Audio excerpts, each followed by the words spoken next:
Hi, this is Simon, creator of Legend of the Bones. Whilst I start every episode with a disclaimer that the show is intended for a mature audience, this episode has a segment which contains references to sexual violence and self-harm. To be clear, this is by no means intended to trivialise these subjects, nor present them as entertainment. Rather, because to deny they exist in my world would break the verisimilitude, and contest that some monsters are indeed monstrous. If you would rather not listen to that segment, then when you hear this music begin, be sure to skip forward around 2 minutes 10 seconds. Thanks for listening. Now, on with the show. This podcast is intended for a mature audience. Listener discretion is advised.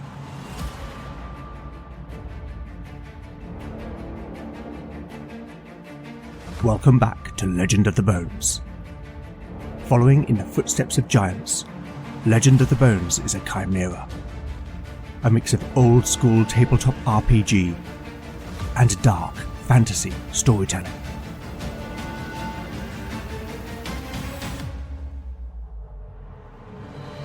As its name might suggest, in Legend of the Bones the dice rule.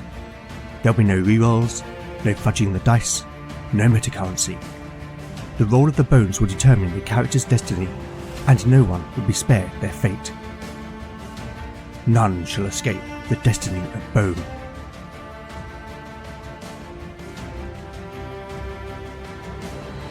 Last time on Legend of the Bones.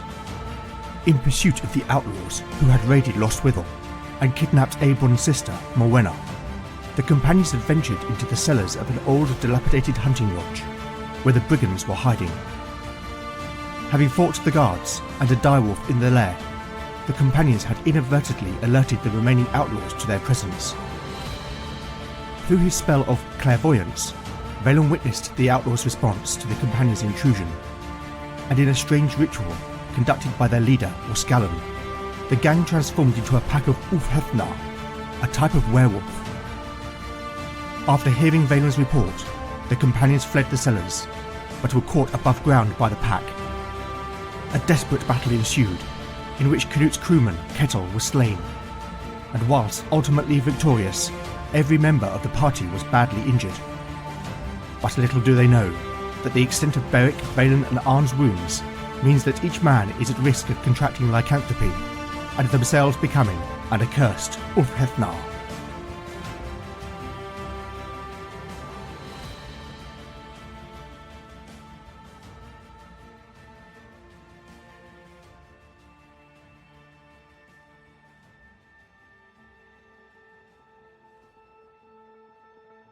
Chapter 53, Part 1, Day 51, Night. Party status: Beric, 13 out of 43 hit points. Lena, 17 out of 31 hit points. Valen, 3 out of 19 hit points.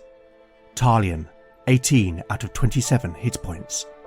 Canute, 21 out of 36 hit points. Arne, 11 out of 24 hit points. Abron, 12 out of 21 hit points. Spells available: Valen has memorised Push and Revive. Talion has memorised Resolve, Poetic Prose and Pitch. Lena can pray for 1 second level miracle. The quiet calm of the night. The soft burbling of the nearby stream, the gentle rustling of leaves, stood out in sharp relief against the violence which had raged a few minutes earlier. The companions, breathing heavily from the exertion, were bloodied and bruised. Valen, in particular, was badly wounded. His grey tunic was torn in several places and stained dark with blood. The mage sat, propped up against an old chest, his face bloodless, while Lena bound his wounds, her brow furrowed with concern, her hands trembling slightly as she worked, her heart aching for her lover. Beric and Canute had cut down the remaining 2 creatures which had been paralysed by Lena's miracle, and now the 2 warriors looked upon the naked corpses of their enemies. the outlaws no longer showed any sign that they were anything but human, and that in itself was disconcerting. Beric felt a mix of relief and unease, his mind racing with the implications of what they had just faced. "What were they?" he asked. The warrior's own wounds still bled, not least the 3 angry claw marks which ran across his brow, cheek and nose. He winced as he spoke, feeling the sting of sweat in his open wounds, his voice tinged with a mix of pain and curiosity. "Wolf Ethnar," Canute replied grimly, his voice low and rough. "Wolf skins. I've seen one before. Many years ago, in my homeland," he explained, his eyes narrowing as he recalled the memory. "I was barely a man at the time. My father's skald told me they bore a terrible curse. It was he that told me they could not be killed by steel alone." "Fortunate for us that you remembered," Beric observed. "Aye. When I found this blade..." He held up the sword which he had found in the cellars, its edge glinting faintly in the moonlight. "And saw it was edged with silver. Something made me think to take it." The Northman's eyes became distant, his expression softening with a mix of reverence and sorrow. "The ancestors truly do watch over us," he said absently, and Beric guessed his cousin was thinking of his father. At that moment, Arne appeared with Talion and Abron. "My lord," he addressed Canute respectfully by way of interruption, though his face was dark. Canute saw Arne's expression and read it in an instant, a knot forming in his stomach. "Kettle." It was not a question. Arne shook his head. "He fought valiantly," Talion announced. Then, understanding a little of Skarne culture, added, "It was a good death." Canute nodded, then sighed. "Then he is fortunate, for now he drinks in Valhall, and the ancestors shall honor him." "And we shall honor him also," Beric added respectfully, knowing that Canute would feel compelled to bear the responsibility for his Oathman's death. "But for now, we must find Abron's sister, and we must dare hope that she still yet lives." Lena came to join the men. The cleric had finished binding Valen's wounds, though the mage still sat, looking pale and drawn. "How fare he?" Beric asked. "He will live," she reported, though her worry was plain to see, her voice trembling slightly. "But he must rest. I pray I will be able to do more on the morrow." "Then you should stay here with him, while we search for Morwenna." Lena nodded, then grasped Beric's arm with sisterly affection, her grip strong despite her fatigue, her eyes pleading with him to be safe. "Be careful." Then looking to the others, "All of you."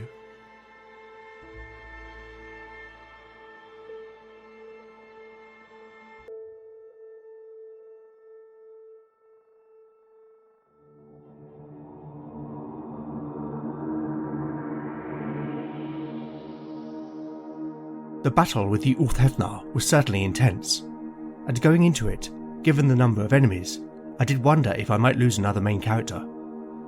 Now that is not to underestimate the impact for Canute in losing another of his crew. More immediately, during the fight, Beric, Valen and Arne all lost more than half their hit point total to attacks from the Ulfhethnar, and this means that they must now each pass a save versus death or contract lycanthropy. If they fail, it will certainly take the emerging story in a very unexpected direction. And with 3 rolls to make, it seems almost inevitable that at least one of the men will succumb to the curse. Okay, here we go. First up, Beric. The warrior must roll a 10 or more. A 13, lucky for Beric. Valen must roll an 11 or more. A 19, wow! The dice gods seem to be on the companion's side today. Can Arne also avoid the curse? The Skade will need to roll a 10 or more. An 18! Well, I have to say that there is part of me that is a little disappointed with those results. It could have made for a really interesting character development. But at the end of the day, the dice rule, for good or ill. Now before we get back to the narrative, I need to determine a couple of things, so it's time to consult the Oracle. Firstly, what of Morwenna's fate? Is Abron's sister dead? A 6. That's a yes and.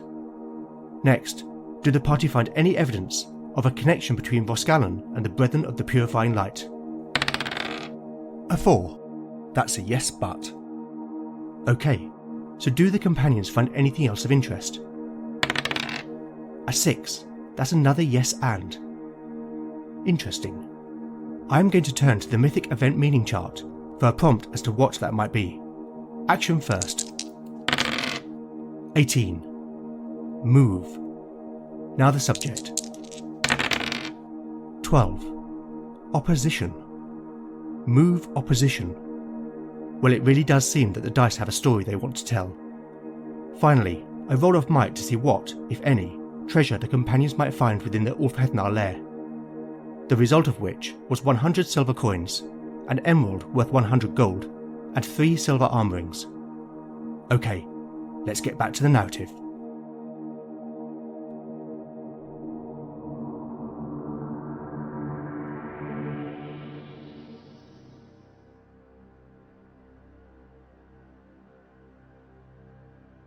Chapter 53, Part 2, Day 51, Night. Party status. The party status is unchanged. Beric led, as he, Canute and Abron ventured once more into the dark cellars of the hunting lodge. The flickering torchlight threw uneven shadows across the rough stone walls, and the air clung to their skin like a damp veil. The musty aroma of earth and stone was now heavier, sharp with the coppery tang of blood and the acrid hint of animal musk. The companions had agreed that Arne and Talion would remain with Lena and Valen, partly in the event of unexpected encounters, but also to remove the bodies of the dead and secure the area as a place to make camp. For although the cellar may have offered safety, it reeked of violence and despair, and none had the heart to rest where the taint of the Ulfhethnar had lingered. Weapons at the ready, the 3 men made their way back to the hidden corridor, and then into the room in which the outlaw's transformation had taken place. The chamber was an assault on the senses, the stench of unwashed bodies mingling with the feral musk of lupine creatures. It clawed at their throats, leaving an oily film in their mouths. The air was thick and oppressive, making it difficult to breathe. The flickering torchlight cast eerie shadows on the walls, and together they gave the sense of the walls closing in. On the floor was a broken clay pot, from which a blue paste spilled, its surface slick and iridescent in the dim light. The substance oozed onto the compacted earth floor, its pungent herbal odour cutting briefly through the other foul scents. Beric nudged it gently with his boot, feeling the gritty texture beneath the leather. "Strange," he commented, his voice echoing slightly in the confined space. "It's called woad," Canute explained, his tone hushed as if not to disturb the silence. "I've seen it before among the Wela and the clansmen of Alban." "What's its purpose?" "I know not, other than I've seen some of their warriors fight naked, their bodies painted with it." "Naked?" Beric exclaimed incredulously, his eyes widening. "Aye, but mock not. They were some of the most savage men I've ever fought." Canute gave a wry smile. "It's why my kinsmen began to raid softer lands. Or so we thought." Abron shifted restlessly, his hands clenched into fists. His pale face was tight with tension, and his gaze darted anxiously. The lost Willow man was clearly eager to find his sister. "We must find Morwenna." There was an urgency in his tone, and his expression was one of rising panic. Beric nodded in response, and the 3 men moved to the doorway on the west wall, leading to the unexplored parts of the cellars. While they were confident that no further outlaws lurked within, none were complacent. Blade in hand, Beric pressed his ear against the rough wood, but could hear no sound beyond. The silence was almost deafening. The warrior gripped the loop handle and pushed the door open.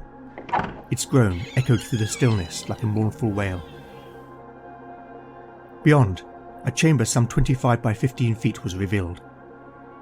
The room was brighter than the previous, with a couple of wall sconces providing both warmth and illumination, the orange glow softening the hard edges of the stone. On the south wall was another door, slightly ajar, from which a flicker of candlelight could be seen. In the centre of the room stood a table, upon which a large map was spread out. The parchment crinkled at the edges, and dark stains marred its surface, as though hastily discarded meals had been eaten over it. A lit candle in an iron holder burned low atop it, its wax dribbling like molten tears. Scattered pieces of parchment, some rolled, others haphazardly unfurled, littered the tabletop. Against the west wall was a large weathered chest, its iron bands tarnished with age. With no sign of Morena, Abon rushed towards the next room. Wait! Beric warned, but Abon would not be deterred. He flung open the door, but instead of moving through, he froze, and a moment later he let out a great wail of despair. The two warriors moved quickly to see what had caused such a reaction, though in their hearts both anticipated the sight that would greet them. The small chamber beyond were sleeping quarters. There was no bed, but the floor was covered with scattered furs and blankets. What might once have been warm and inviting was now a grisly scene of horror. The furs were soaked through with congealed blood, their dark stains stark against the once soft fibres. Lying among them was the naked body of a comely, fair-haired young woman. Her lifeless eyes stared blankly at the ceiling, and her throat had been savagely cut. From the marks on her body, and from her torn dress, it was clear that she had been horrifically violated. What's more, in her own hand, her white fingers were clasped around a bloodied knife. Abon staggered forward, his knees buckling beneath him. A strangled cry escaped his lips as he collapsed, his trembling hands reaching out. He fell upon the furs, cradling the woman's body in his arms, as great shuddering sobs racked his frame. Beric knew that feeling all too well. How the weight of loss bore down like a stone upon one's chest, making every breath an agony. No words of comfort would suffice. No act of kindness could heal the wound. Time might dull the edges, but the scar would forever remain. He gestured to Canute with a tilt of his head, and the two men left the woodsman to his grief.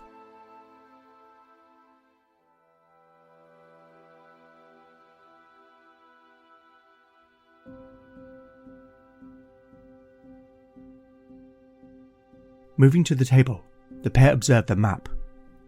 The cartography was skillfully rendered, showing the Paranmore Peninsula in a surprising level of detail. The geography was not unfamiliar to Beric.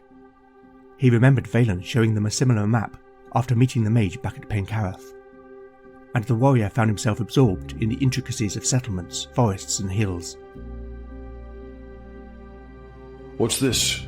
Canute announced to Buckley. The Skarne had been searching through the various parchments. Most he had discarded on the floor as irrelevant, but one had clearly piqued his interest. What have you found? Beric inquired, his attention brought back to the room. An instruction. The Skarne looked up at his cousin. But more importantly, information. It would seem Ross Callan was working for El Forcano. The man responsible for the attack on Four Rivers? Aye. Long has he been a thorn in Lord Conwyn's side, and as we now know, is in the employ of Polmir's steward. The Brethren, Beric muttered in contempt, then cursed. Canute let his cousin vent frustration for a moment before continuing. Ross Callan was sent by Kano with an order to raid villages along the River Nade. But why?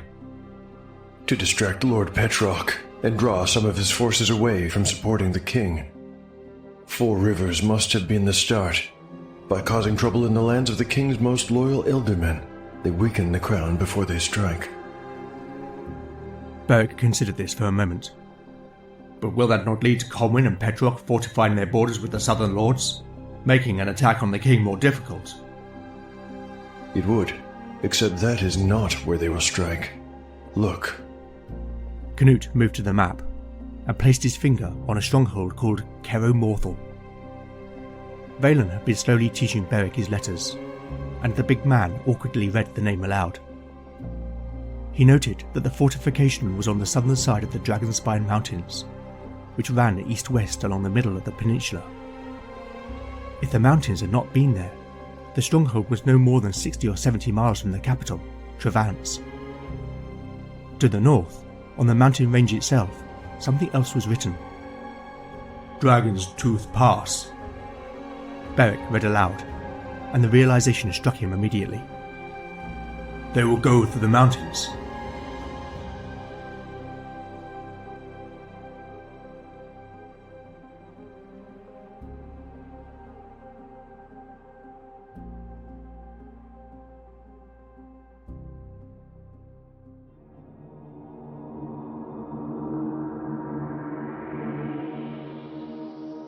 Understanding the relative geography of a fantasy setting over an audio medium isn't always easy, so if you'd like to see an actual map of the Paramore Peninsula, then you can find one in the map section of legendofthebones.blogspot.com. Needless to say, the companions have stumbled upon some important intelligence over the rebel plans. Unfortunately, at this time, they have no way of sharing this with Lord Cornwyn, and this may call their current plans into question. For now though, given the hour and their injuries, the companions will need to make camp for the night. On that basis, I think I'm going to check for a wandering encounter. A roll of 1 or 2 on a d6 will indicate that there will be an event during the night. A 6. After an uneventful night, every character will recover 1 hit point through natural healing. In addition, Lena is now able to pray for miracles of healing.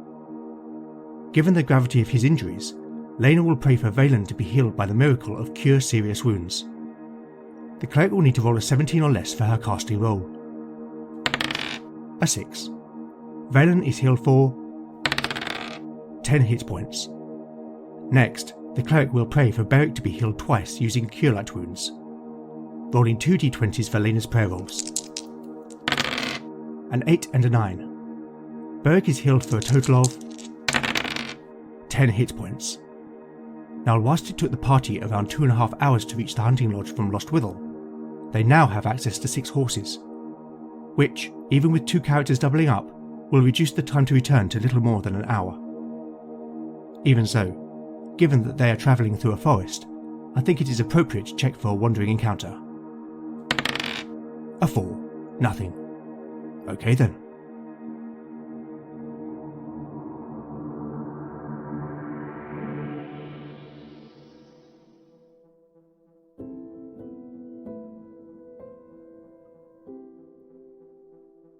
Chapter 53, Part 3, Day 52, Morning. Party status: Beric, 24 out of 43 hit points. Lena, 18 out of 31 hit points. Valen, 14 out of 19 hit points. Talion, 19 out of 27 hit points. Canute, 22 out of 36 hit points. Arne, 12 out of 24 hit points. Abron, 13 out of 21 hit points.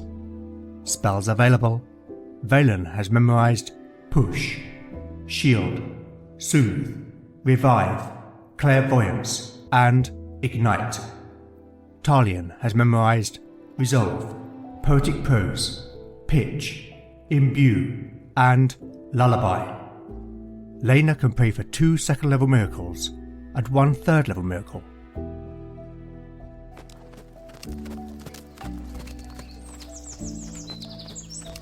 In contrast to the night before, the woodland of Cws Gwyrth was alive with light and sound. The canopy of oak, ash and birch cast a dappling shade across the forest floor under a clear blue sky. The the scent of wildflowers mingling with the earthy aromas of soil, while the birdsong of blackbird, robin and the occasional chiff-chaff filled the air in a chorus that celebrated the arrival of summer. Beneath the trees, ferns and brambles thrived, their vibrant green hues striking a contrast to the delicate sunlit patterns that danced on the ground. The companions had broken camp shortly after dawn, eager to return to Lost Withel. They moved steadily through the forest, their horses' hooves muffled by the soft, leaf-strewn earth. They spoke little, their voices hushed beneath the dense canopy of early summer leaves. It was not because they wished not to disturb the birdsong that surrounded them, rather that their mood was subdued, for not only had they failed to rescue Morwenna, but a man had seemingly lost his life for naught. Beric and Canute led, riding at a trot side by side. Lena and Valen shared a mount behind them, as did Talion and Abron. Arne, meanwhile, brought up the rear, leading the final horse over which the shrouded bodies of Kettle and Morwenna were borne. At the head of the party, the two warriors rode in silence, each dwelling on their thoughts. Beric found himself remembering his uncle Sigferth teaching him how to play Taefl. He had not yet seen 10 summers when he had been introduced to the game, and he had been fascinated by the carved wooden pieces which represented the soldiers of two opposing armies. He remembered how his uncle never let him win, despite his Aunt Brona chiding him to do so. Only by experiencing defeat will the boy learn to win, Sigferth had said after delivering a particularly crushing loss. Later, once Beric's tears had subsided, his uncle sought him out. Sigferth was not an educated man, but his mind was as sharp as any who had been. Things won too easily are rarely valued, He counselled empathetically, then gave some rare advice. To win in Taefl, Beric, you must learn to look beyond your nose, beyond your next move. You must think ahead, and all the while anticipate what your opponent will do. Beric snorted as the memory shifted, and Canute looked over to him. What's on your mind, cousin? Taefl, Beric replied. A fine game. Do you play? Canute asked, the subject lifting him from his own introspection. I used to, with my uncle. The warrior's eyes were distant. I only ever beat him once, but by the end of that night, he was dead. Canute said nothing. It was pointless to do so. It matters not. It was a lifetime ago. Beric continued. But it strikes me that our enemy has been playing Taefl. He looked over at Canute with a grim smile. And now, we must also.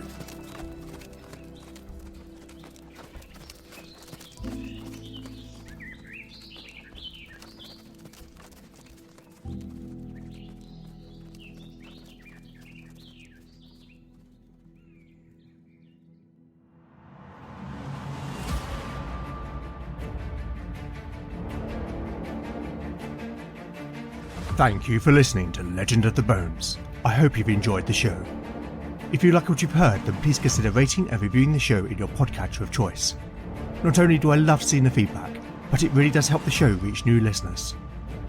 As always, where would I be without my amazing cast of voice talent? A newcomer to the show, playing the role of Beric's uncle, Sigferth, is Ben Newbon. Ben is a game designer and the host of Cybertopia, an actual play podcast using his own TTRPG system of the same name. Returning to the show in the role of Abron is Jim Hurst. Jim is a talented composer and music producer who has collaborated with me this season on the songs performed by Talion. And finally, returning once again in the role of Canute is Jon Cohen, creator of Tale of the Manticore. My sincere thanks to all of you for your support. I am, as always, incredibly grateful. I'll put these wonderful folks' links in the show notes. You could also help by liking or reposting new episode announcements, or by recommending the show online or to a friend. You really can't beat the power of word of mouth. Alternatively, if you'd like to show your appreciation by buying me a metaphorical cup of tea, then I have a Ko-fi page at ko-fi.com/Legend of the Bones. Any donations will go towards the show's running costs.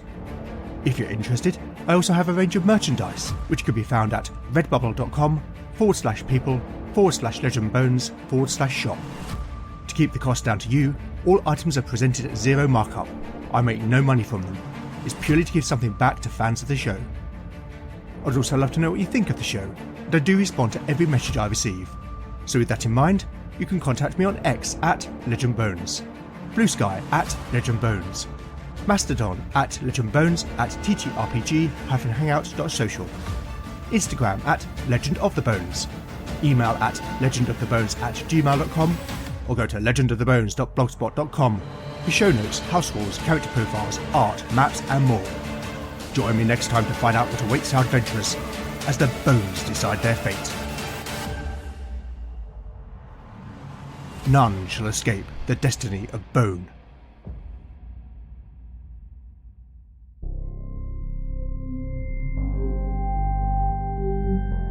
Have you been looking for a break from the drudgery of the real world? What if the future wasn't so bleak? What if someone was to save us all? How would that look? I must know, does your microwave gun go ding when it's done shooting? Well, you're in luck, because Cybertopia is a rules-light TTRPG actual play that explores just such a reality. We've got this disco ball, which is pretty cool. We've got these 2 drones flying around in here, dodging in and out of the smoke. Check us out on your podcast app of choice, and hear our rolling cast of 16 fantastic players take on weird and wild missions that the corporate overlords need taken care of for totally altruistic and benevolent reasons. Okay, this time it's serious. I would like to turn my hacking hat backwards.